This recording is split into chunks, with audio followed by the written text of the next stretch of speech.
Sindh high court ने सूबे के अमन व अमान की सूरत हाल पर बरहमी का इजहार किया है। जस्टिस अमजद अली सहतो ने IG सिंध से मुकालमा किया कि पिछले 15 बरस में जो तबाही सिंध में हुई ऐसी कहीं और नहीं हुई।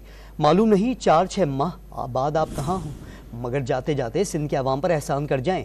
IG सिंध रिफत मुख्तार ने अवाम और अदालत की उमंगों पर पूरा उतरने की यकीन दहानी करा दी। सिंध हाई कोर्ट में कराची आराम बाग ज्यादती केस की समाअत के दौरान जस्टिस अमजद अली सहतो ने सूबे में अमन व अमान और तफ्तीश की सूरत हाल पर बरहमी का इजहार किया है। जस्टिस अमजद अली ने रिमार्क्स दिए कि ज्यादती के मुकदमात में ना तफ्तीश होती है ना शिनाख्त परेड। तफ्तीशी अफसर को तफ्तीश के लिए एक हाथ से चेक दिया जाता है और दूसरे हाथ से लिया जाता है। पिछले 15 बरस में जो तबाही सिंध में हुई ऐसी कहीं और नहीं हुई। जस्टिस अमजद अली ने IG सिंध से मुकालमा किया कि सिंध के लोगों की आप पर नजरें जमी है। मालूम नहीं 4-6 माह बाद आप कहाँ हो, मगर जाते जाते सिंध के अवाम पर एहसान कर जाएं। IG सिंध रिफत मुख्तार ने अदालत को 2-4 माह में नुमाया तब्दीली लाने की यकीन दहानी करा दी। IG सिंध ने मीडिया से गुफ्तगू में तवक्कुआत पर पूरा उतरने के अज़्म का इजहार किया।